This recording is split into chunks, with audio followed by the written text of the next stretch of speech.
E fillojmë nga potenciali turistik, zonja ministre, ju thoni që nuk ka patur asnjë selektivitet. Po jap një shembull, zonja ministre. Ky është Klodian Arusha. Është një djalë i ri. Një djalë i ri që ka punuar në Itali, është kthyer, tjetër 22-23 vjeç, është nga Thethi, është kthyer nga Italia pasi ka punuar kamarier, me ato pak lek që ka mbledhur, ka vendosur të bëjë një biznes të vogël në Theth, në tokën e vet, po në shkeljet ligjit. Në shkeljet ligjit e pranon. Në shkeljet ligjit ka ndërtuar një kabinë të vogël minimale me disa tavolina, disa karige, dhe turistët kur ktheheshin nga xhiroja që bënin, kalonin aty dhe hanin diçka. Ky ishte biznesi i tij. Kështu mendoi ai të jepte drejtim jetës vet. Kështu mendoi të dilte nga varfëria. Certifikatën e punësisë nuk ja dhan, nuk ja regjistruan pronën, nuk kishte shansi të merrte leje se s'kishte asnjë mbështetje. Dhe një ditë të bukur, ju, zonja ministre, vajtët edhe shëmbët dhe bët edhe shembull, duke treguar shpëtuam Thethin nga Klodian Arusha. Kurse kjo këtu, zonja ministre, është Hotel La Briza. Kjo ka një histori tjetër. Hotel La Briza është ndërtuar pa leje nga eksponent të Partisë Socialiste, njëri prej tyre ose familjar të tyre, njëri prej tyre është një nga drejtorat 5D. Ky zotria bëri hotelin pa leje. Nuk ja shëmbi njëri këti, se ky kishte lidhjet. Nuk ja shëmbi. E kishte bërë të mirë, janë komentet në datën 19 dhjetor, mjafton të ish në Booking, 19 dhjetor 2022, shkruan Michel nga Franca, thot shumë mirë. E një të njëjtin gjë bën Maria nga Italia në 8 janar të 2023-shit. Por me këtë, zonja ministre, nuk dërguat i KMT-n t'ia shëmbë. Këti i dhat leje ndërtimi në datën 1 gusht 2023 me firmën Edi Ramës. Edi Rama. Ky është, zonja ministre, selektiviteti për të cilin flasun. Ju gënjeni aptas kur thoni që unë erdha këtu për të kundërshtuar zbatimin e ligjit. Jo, zonja ministre, unë nuk kundërshtova zbatimin e ligjit. Unë kundërshtova korrupsionin, selektivitetin, abuzimin me pushtetin, vendimet që ju merrni dhe vendosni se kush do jetoj në këtë vend dhe kush duhet të iki, se nuk ka vend për atë. Unë për këtë po flas. Po flas për korrupsionin, zonja ministre, për kapjen e pushtetit, për faktin që po ju nxjini jetën njerëzve.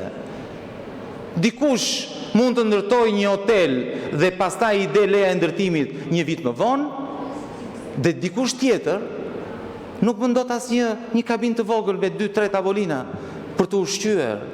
Unë për këtë po flas, zonja ministre. Tani, po ku e gjeni kurajoni që vini këtu dhe thoni ka mbaruar koha kur ndërtohej, kur ftoheshin qytetarët ndërtonin? Zonja ministre, keni 12 vjet pushtete, dini apo jo? 12 vjet. Pjesa më e madhe e ndërtesave që po shëmni, se ne e shikojmë, janë ndërtuar tani. 12 vjet. Kishit çdo lloj pushteti dhe keni çdo lloj pushteti. Kishit gjitha bashkit, të gjitha pa përjashtim. Keni bërë çka keni dashur dhe vazhdoni e bëni çfarë doni. Si mund të vini këtu thoni koha kur lejoheshin ndërtimet pa leje? Pak seriozitet, zonja ministre. Pak seriozitet, se nuk ka lezet. Tani, ç'a të thuash? Tokat, folët për ka mbaruar koha kur zihej toka publike. Ju flisni për tokat, zonja ministre? Po ju keni marrë shpirtin njerëzve. Ju po ju vidhni pronat edhe tani që flasim. se nuk i dëgjova ta përmendnit këtë ligjin e ri për rrëmbimin e pronave. Paketa e maleve quani. Nuk është paketa e maleve. Ai është një ligj tjetër nëpërmjet të cilit ju rrëmbeni pronat e qytetarëve shqiptar. Nuk ja jepni për t'ja rrëmbyer. Është shumë e thjeshtë. Shumë e thjeshtë. Doni një rast tjetër të prekshëm, jo broshkulla kot. Të prekshëm, zonja ministre. Kevi Muçollari. E dini kush është? Është një djalë i ri, zonja ministre, që në fshatin e tij, Qerradh, një ditë bukur, mori vesh që Këshilli Bashkiak, kryetari i bashkisë, i kishte vënë syrin kullotave. 30 hektar kullota. Dhe po u organizua që këtë pronë, që ishte e të gjithëve, ta merrte për vete. 30 hektar. Sa joja aty një si pun kontrate, tha do ta merrte për 100 euro në muaj, me qira gjoja. Për, nuk e di, 90 vjet, 100 vjet, se këto kështu i marrin përfundimisht. Mblodhi Këshillin Bashkiak dhe Kevi Muçollari u ankua, shkoi atje me shokët e vet dhe ngriti zërin. E tha, çfarë po bëni? Si na merrni kullotat? Janë kullotat e fshatit, përdoren nga qytetarët. Dhe ngriti zërin. Dhe çfarë bën? E shtyn, e dhunuan brenda Këshillit Bashkiak. Po kjo s'është asgjë. Policia në vend që të ndrynte, dhe thoshte shkonte të informoj çfarë po ndodhte, të dëgjonte qytetarët, arrestoi protestuesin. E morën e futën brenda. Futën brenda një qytetar që po mbronte pronën publike, zonja ministre. Pronën publike. Pronën e përbashkët. E kuptoni? Pronën e përbashkët. E morën e futën në Biruc. 3 ditë. Dhe kërcënuan. Të rrezikon nga 3 deri në 5 vjet. Pse? Sepse kundërshtoi ajdutët. Ky është realiteti në këtë vend. Po Kevi Muçollari në fakt është një rast i rrallë. Është një rast i rrallë. Sepse kjo gjë ndodh për ditë. Ky është vendi i padrejtësive. Vendi i padrejtësive dhe çdo ditë shtohen padrejtësitë. Çdo ditë. Dhe qytetarët janë të pambrojtur. S'kan çfarë të bëjnë. Ja, një që ngriti zërin, e morët e futën në Biruc. Dhe ju vini tani këtu dhe flisni që ju kujdeseni për pronën e përbashkët. Zonja ministre, shikoni, mund të dalim këtu jashtë, ka një lokal këtu, se nuk dua të përmend emrat, se duket sikur kam inate personale. Dalim këtu jashtë, zonja ministre. Ka të paktën 10 lokale me shtesë. Si është e mundur që këto nuk janë shëmbur? Si është e mundur, zonja ministre? Të paktën 10, ngjitur me parlamentin. Kurse ndërtesën e këtij djaloshi të ri, këti nuk ja lat. Këti janë shëmbët. Joqët mundësinë e vetme që kishte gjetur për të jetuar në vendin e vet, të shfrytëzonte tokën e vet. Ky nuk e gëzonte dot tokën e vet, nuk mund ta gëzoj, se do ja merrni ju. Për ditë me ligjet tuaja, ligji për investime strategjike, zonja ministre. Ju e keni harruar ligj tjetër ai për të vjedhur pronat. Se këtu falen pronat për ditë të s'flet askush. Dhat Pashalimanin. Si e dhat, si e morët ato tokë? Ajo kishte zot, ajo toka s'kishte zot. Si tjetërsoni pronën e qytetarëve shqiptar? Si e vidhni, do thosha? Si e vidhni? Dhe së më fare përshtypje vini këtu dhe pa asnjë siklet. Thoni, jo, ne mbrojmë pronën e përbashkët, pronën private. Ju mbrojnë interesin tuaj. Ju jeni aty vetëm për të pasuruar. Dhe pasurimi juaj është në dëm të qytetarëve shqiptar. Ju pasurojeni, shqiptarë duhet ikin. Qa do bëj tani ky djalë i ri? Ku të shkoj? Qa të bëj ky tani? Të vit të shtridorën juve, zonja ministre? Të vit tako juve? Që ta fusit e programi i paketës maleve, qa të bëj ky? Të vit ju lutet juve? Apo të jap numrin tuaj, zonja ministre? Se mase ju ja zgjidhni këtë problem. Mase ju i nxirri certifikatën e pronësisë, i regjistroni pronën, ja jepni dhe leje ndërtimi, tu jap numrin tuaj, zonja ministre. Nuk ka lezet. Është turr. Faleminderit. Zonja ministre, nëse kërkoni të shpreheni përsëri, pika 5 e rregullores, keni në dispozicion 3 minuta. Faleminderit. Tani, zoti Shehaj, me gjithë respektin, tha mos i bëjmë selektive, po ndërkohë morën vetëm e raste selektive.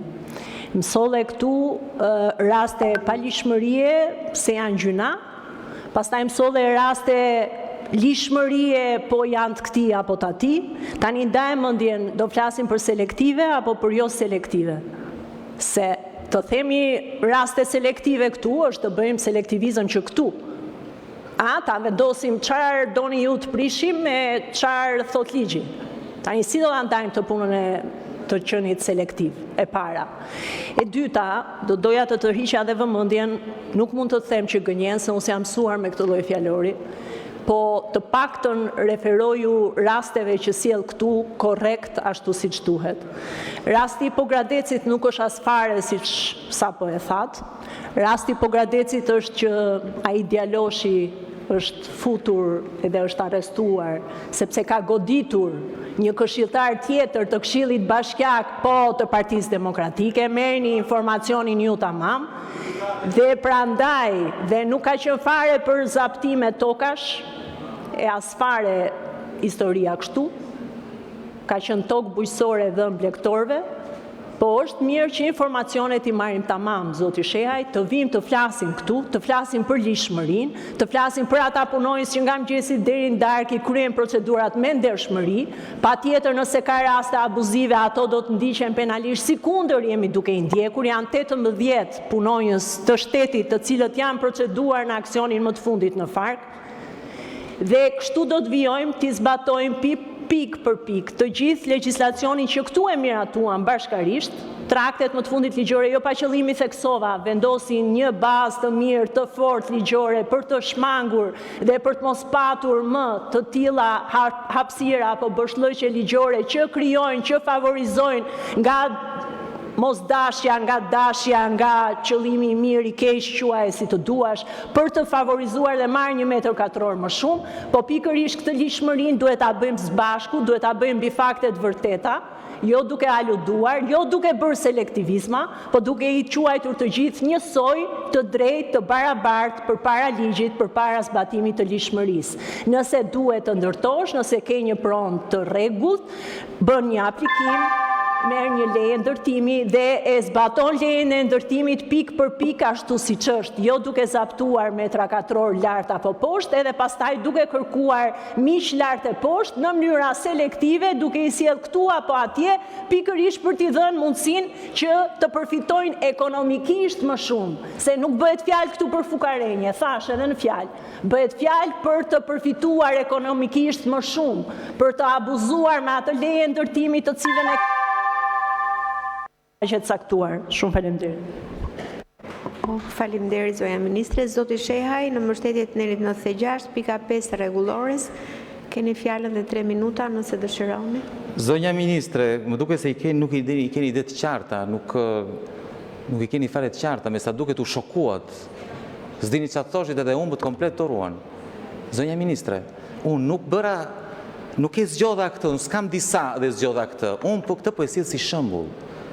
Selektivitetin e bëni ju, kur zgjidhni një po, një jo, 2 jo, një po. Ky qytetari djali i ri, ti dhe ja shëmbim. Ati që ndërton një hotel, ati nuk ja shëmbim. Ky është selektiviteti, zonja ministre. Po çfarë janë këto broçkulla pastaj?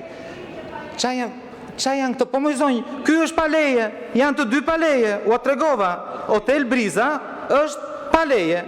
Dhe ju i firmosni lejen e ndërtimit. Një vit, zonjë. hotel pa leje, hotel Briza, pa leje, me leje ndërtimi 1 vit pasi e ka hapur. Ka që vështirësh për të kuptuar? E kuptuat? Jo, po të shpjegoj juve se kuptuat me sa duket. Nuk u erdhi mesazhi. Zonja Ministre, përqendroni një sekond. Përqendroni një sekond, me qetësi e kuptoj që nuk jeni mirë, se nuk është e lehtë të rishtu edhe të mbrosh Edi Ramën dhe lejet që jep Edi Rama pasi ndërtimet janë bërë. Është një hotel i ndërtuar pa leje, që ishte në punë, që 1 vit më vonë merr një leje nga kryeministri. E kuptuat? Është kërje ligjit, zonja Ministre. Nuk është kërje ligjit. Gënjejun, ta shikojmë. Shikojni. Thatë që jo po, këta thatë duan të përfitojnë, duan të fitojnë. Po mirë, pse? Ai 23 vjeçari nuk mund të fitojë ai me një lokal të vogël, kurse ky që bën hotelin e madh, ky nuk mund, ky duhet të përfitojë? Qa janë këto? Po, të dy janë të jashtëligjshme, të dyja janë ndërtime të jashtëligjshme, zonja Ministre. Vetëm që ai djali i ri nuk ka lidhjet. Edhe ai ndërton dhe në tokën e vet, imagjino. Është i penalizuar se ndërton në tokën e vet. Kurse ky tjetri që ndërton ku të doj, dhe sa të doj dhe si të doj, ky është i paprekshëm. Hoteli vazhdon e punon, jo vetëm kaq, po jepet edhe një leje. Faleminderit. Tani, pritni zonjë. O zonjë. Po me zi prisni të më ndikojnë, po zonjë. Po s'kishte mbaruar, ishte para lajmërimi, 30 sekonda, zonjë. 30 sekonda para se ndaroj fjalimi, ka një, pastaj bëhen 2. Ju lutem vazhdoni zoti Shehaj, pa komente. Faleminderit. Tani gënjyet për atë djalin në Pogradec, gënjyet amtas, sepse ai pas 3 ditësh u lirua nga burgu dhe ra çdo lloj akuze. Nuk e them unë, e thot gjykatësi, ju policia e arrestoi, kurse gjykatësi tha, e arrestoi me akuzë për dhunë, kurse gjykatësi thot s'kishte asnjë lloj dhune dhe e nxori, se ndryshe do ishte në gjyq. Këtë e kupton këtë?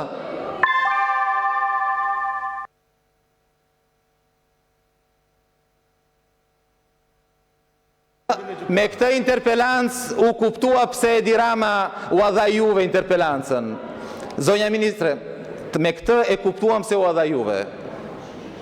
Nuk po shtoj koment tjetër. Faleminderit zoti Shehaj, këtu përfundon zhvillimi i interpelancës së kërkuar. Vleroj me çështjen e tjera të rendit të ditës. Pika 5, projekt ligji